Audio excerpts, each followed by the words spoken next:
Our next speaker is Andrew Rosenthal, the head of platform at Jawbone, and a lot of what we discussed just now is a perfect segue into the next discussion. Andrew, you. Pleasure to be in front of you. Following Peter is tough because if there were like a revival for the platform community, this would be it, and I literally wanted to say hallelujah. And it was awkward because I feel like if I had, someone else might have agreed with me. So thank you. That was. And I quoted you. So yeah, well, but when you're talking to the Financial Times, they make you sound more intelligent because they write things in English, even if you said them in American English. Let me close this up. Great. We're just trying to get this up here so that you guys have something pretty to look at. I think we're good, hopefully. No?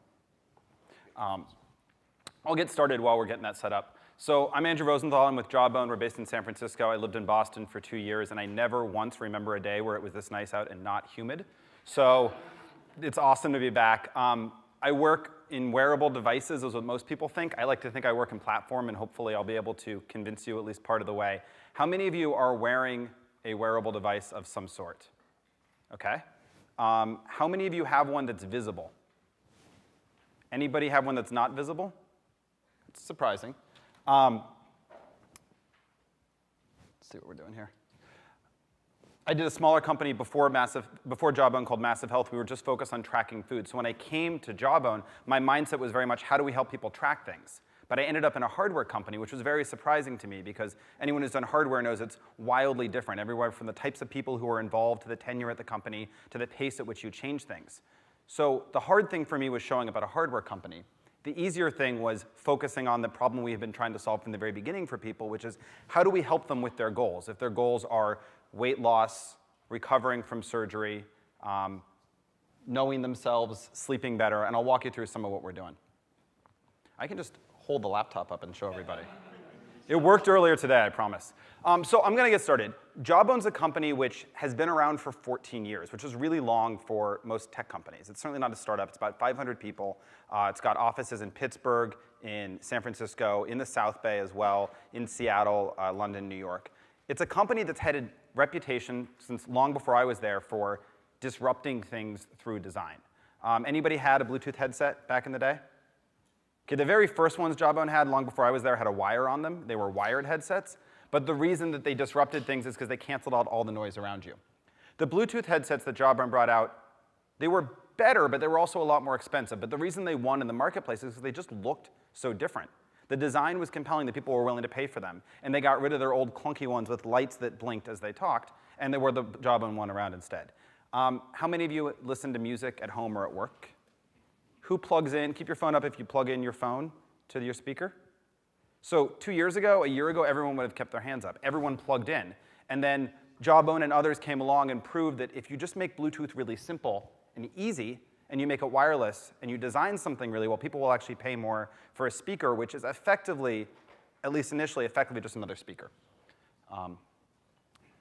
And then wearables came along. I think we're just game over. That's fine. Let me know if it comes up. We'll keep going. So then wearables came along, and the team at Jawbone designed this. And it was initially what people thought just a pedometer wrapped around your wrist. And pedometers have been around for a very long time. That wasn't a particularly innovative thing from most people's perspective. But what the team really designed was a computer wrapped around your wrist. Because it wasn't a pedometer. It was a computer. It was something wrapped around your wrist tied to a big, beautiful display in your pocket. I think mine's hopefully in this pocket, with your phone, tied to the algorithms, tied to the cloud, to everything happening up in the sky. And that's what Jawbone did differently around wearables. Yes, it was design. Yes, it was being on 100,000 points of sale. Yes, it was pops of color. Wow, guys, we need a... Awesome, thank you. Sorry about the delay. No, that's great. Thank you very much.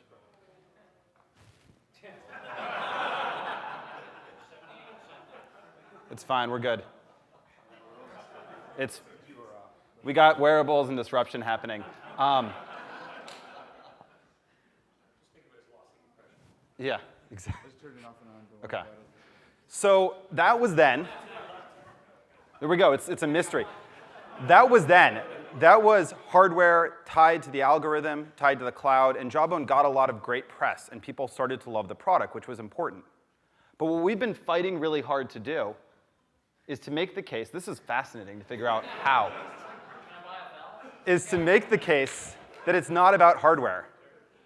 And that's really weird for a company that's been doing the hardware business for 14 years to say, but it's not about hardware. It's about hardware tied to data, tied to software. And that's a pretty high aspiration. There are companies that have made a lot of market cap, been worth a lot in market cap, that are great at hardware tied to software. And there are companies that are really, really good at data tied to some software.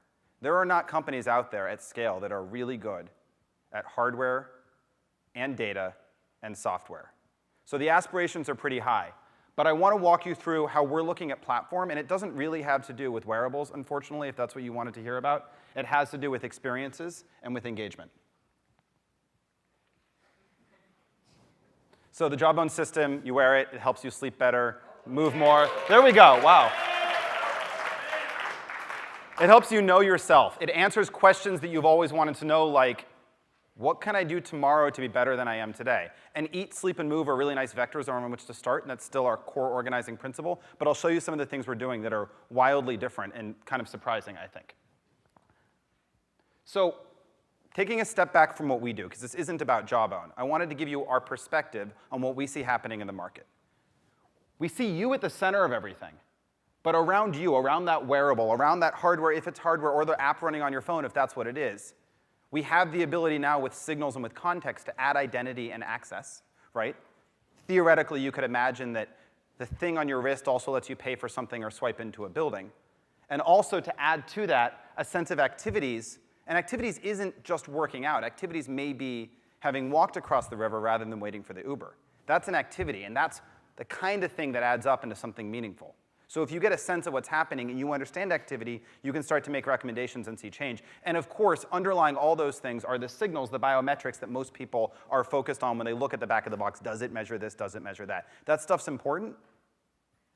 But measuring steps, measuring other biometrics, these are tactics. These aren't strategies. At least that's what I want to try to show you today. So at Jawbone, we take all this. We have a belief that with this kind of knowledge, we can get people in a situation where they're tracking. Then we help them understand and then act based on that. And it's a virtuous cycle. It's not just about behavior change. E-commerce has also done quite well when they understand what people are searching for and they understand the problem they're looking for rather than just the vendor. So it's not unique to us, but we've focused on using this to drive the decisions we make.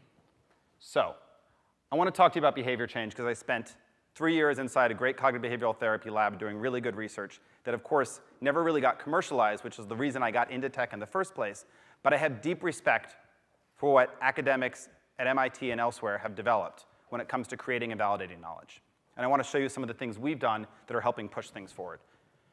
So we wanted to know, of course, not just can we track steps, but can we get people moving more? Can we actually get them to change their behavior? So we reached out to people the Thursday of Thanksgiving, and we said, you know, happy Thanksgiving if you're in the US. A lot of our users are global, but for the ones in the US, happy Thanksgiving.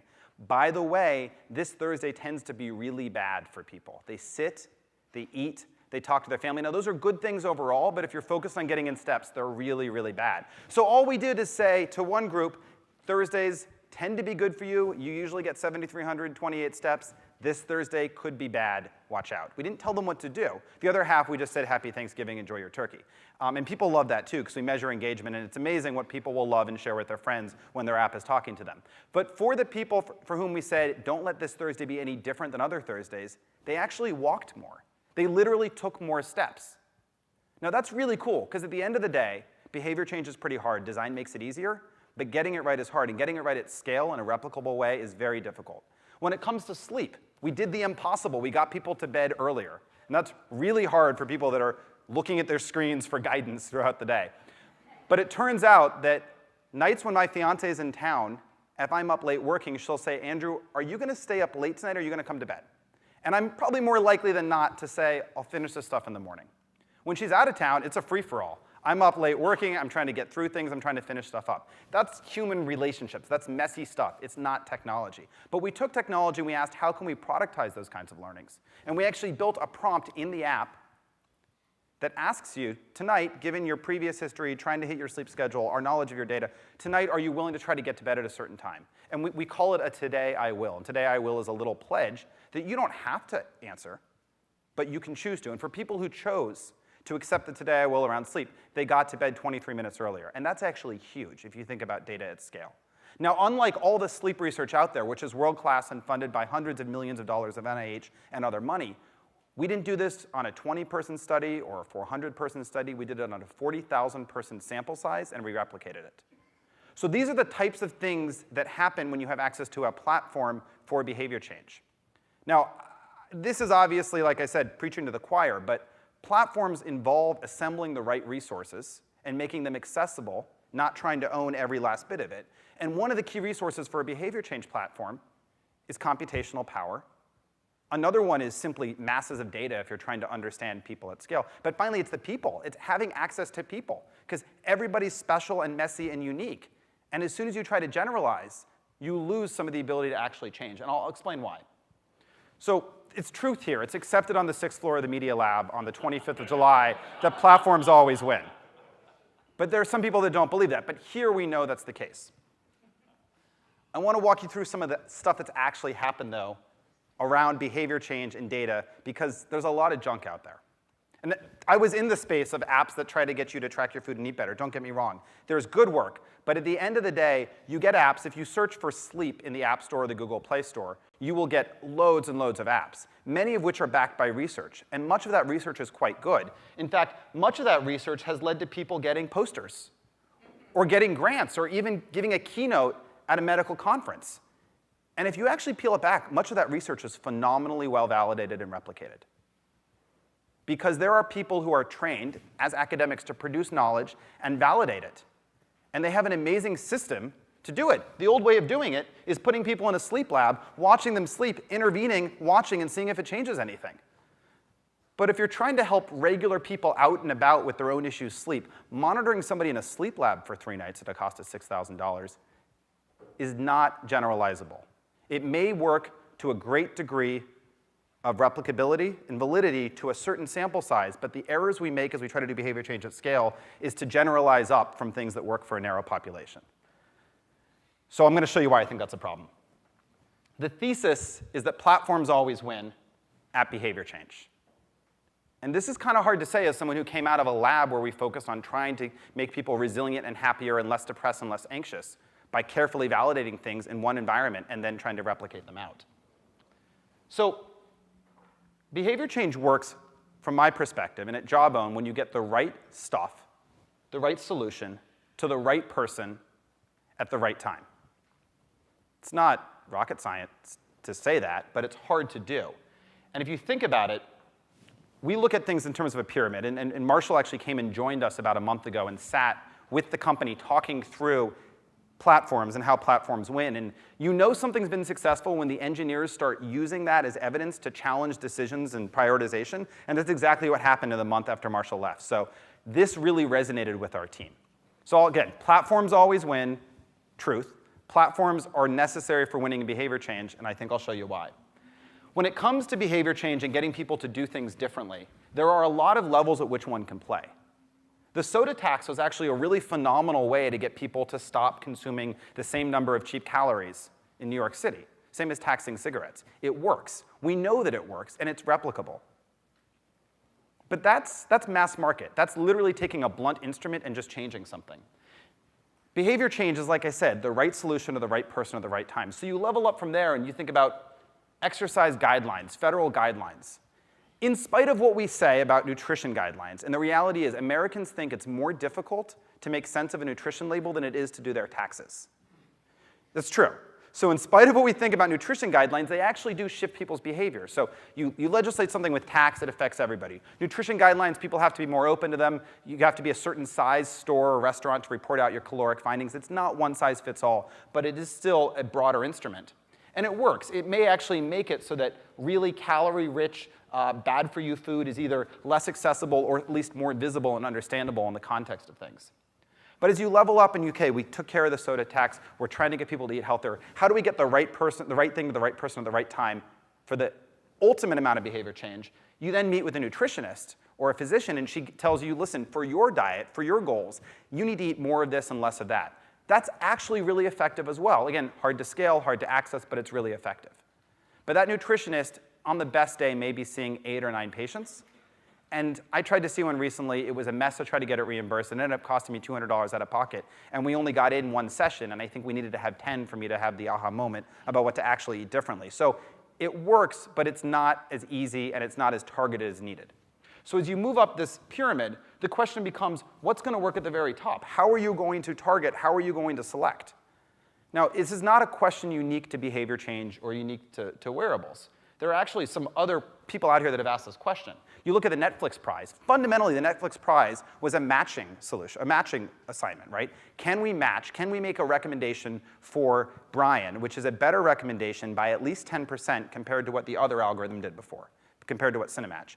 Netflix put $1 million behind it, and teams from 186 countries, thousands of teams, 3 years later, were able to beat that by just over 10%. It was a triumph for science. And it was about matching and recommendations. This is ultimately what the map looked like. I can't make sense of this, but it's a cool-looking image, so I figured I'd use it. There's other matching algorithm questions that we've sought to solve with science. IBM's Watson project is all about, at least when it comes to cancer and medicine, all about making sense of masses of data to make the right recommendation for the right person at the right time. And Watson, which is always this weird concept because Watson's a thing that sits in a place but then gets used in other places for other things. So I don't know exactly where Watson is at this moment, but I know that Watson consists of 95 processors, or 95 boxes with over 1,200 processors. And get this, 16 terabytes of RAM.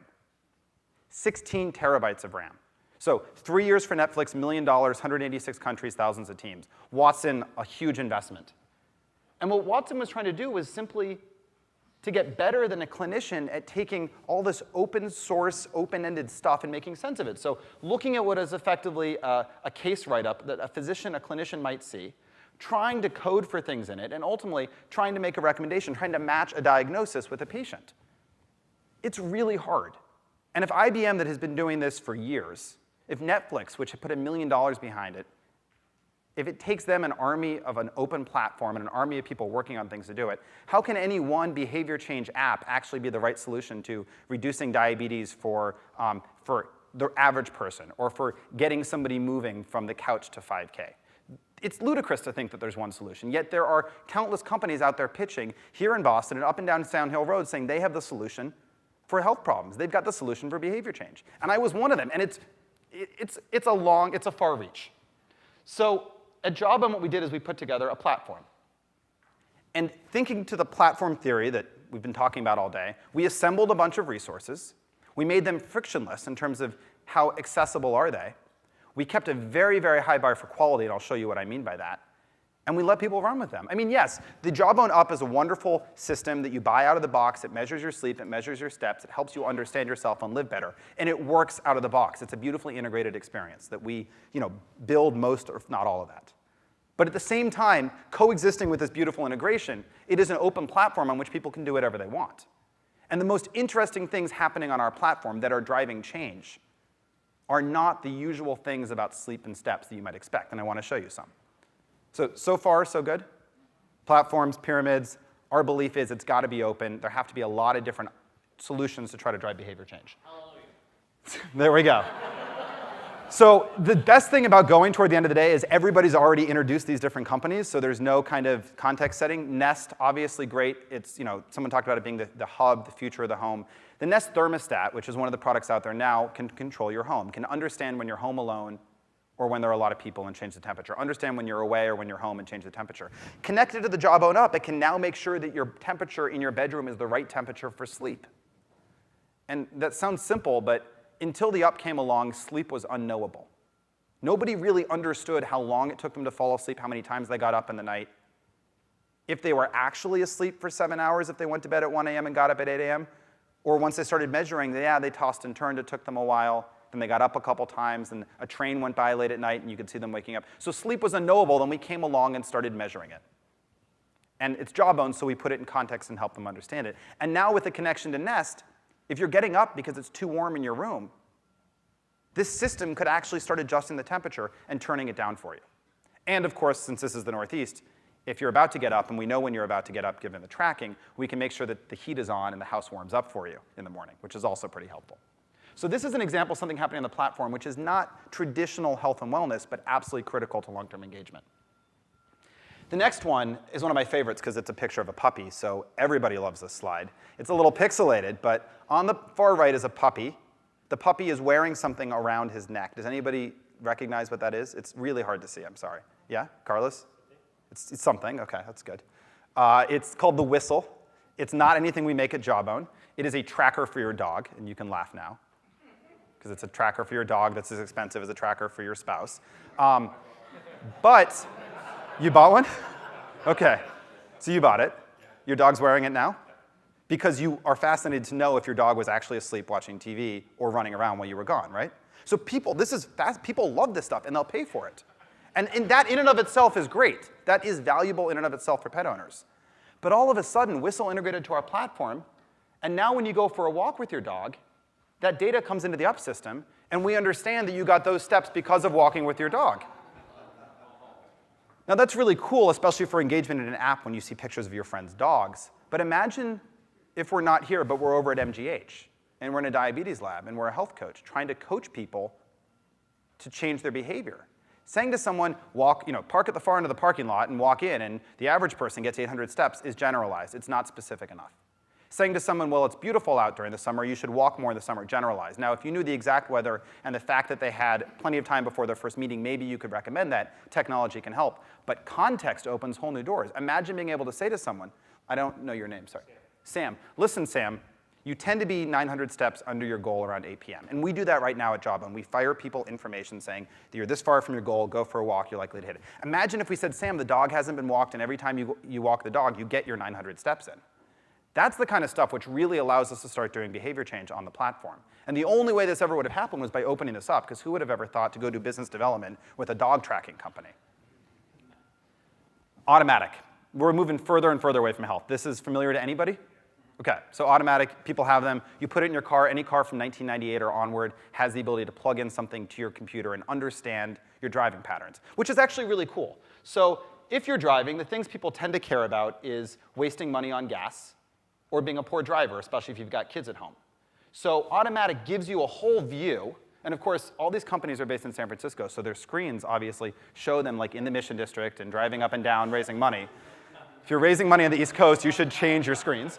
But automatic will tell you how much money you wasted on gas by poor driving. That in and of itself is valuable.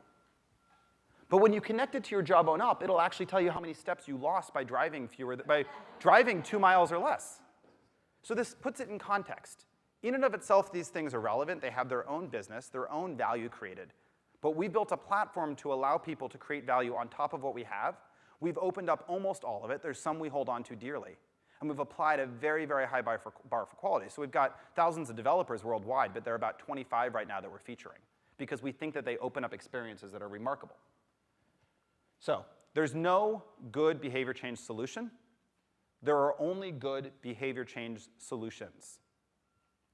Fundamentally, that's what we found. That's the secret of our platform, that there's no one-size-fits-all. There are things we own and will continue to refine, like helping people make sense of sleep. But we will also look for partners to plug in and build value on top of that, because this isn't about hardware. It's not about sensors being packed onto the body. That's necessary for getting the data in, but there's plenty of other ways now coming up where you can start to pull in data. It's about making sense of it all and helping people actually change behavior. And that's the way we're going to be judged at Jawbone. We're going to be judged on people using our product day in and day out, month in and month out. Right now, if I leave my apartment and my house and my iPhone's there, I'm going to go back in and get it. I don't think we're at that point yet for everybody with wearables. I don't think we're at that point yet for everybody with these behavior change solutions. But by becoming part of your everyday life, not just about data and about health, by having access or payments, by having information about your dog's health, by understanding your driving patterns, we become something which is truly integrated. We become a platform which truly fades into the background and helps people solve problems, as opposed to just a product on the wrist. So at Jawbone, we believe that health is what happens in between doctor visits, and the biggest impact we can make is helping people make sense of the 1,000 steps, the 1,000 little things that happen every day, because that's where we can make a real difference. So thank you, guys.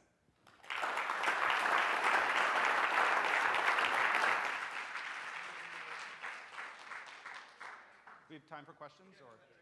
Great. Yes. Some platforms start with an app, then transform into a platform. Yeah, what's your killer app? So we convinced that we needed to make it approachable to track steps and make sense of them. We had our app on iOS, and then we eventually brought it out on Android. And people loved it, and they talked about it. And then, internally, we started building out a platform, but we didn't say it like that initially. We just started bringing on some partners that allowed you, if you went on a bike ride, to automatically have your bike ride show up. Or if you were logging calories somewhere else or stepping on a scale, to have it automatically show up. Very tightly curated. Then as we opened up the platform, we then started explaining to people, this is a set of APIs. They're carefully defined, but you can do whatever you want within the limits of those definitions as long as the user is OK with it. There is a bank in Russia that we only found out about it because of the advertising they were doing. And the bank in Russia was struggling to figure out how to attract customers who were going to give it money for a savings account. And they, of course, want to attract customers that are a certain type of customer. So they took out ads, and they built a beautiful video, and it's in Russian, but it's been translated, so I think it's accurate. And it says that the true wealthy is healthy. And every day one of their customers takes 10,000 steps or more, some of her money is moved from one savings account to one with a higher interest rate that is only accessible by connecting your Jawbone up and taking the 10,000 steps. So that's the magic of platform that we're so excited about. Thanks. I think we're good? Great, thanks guys.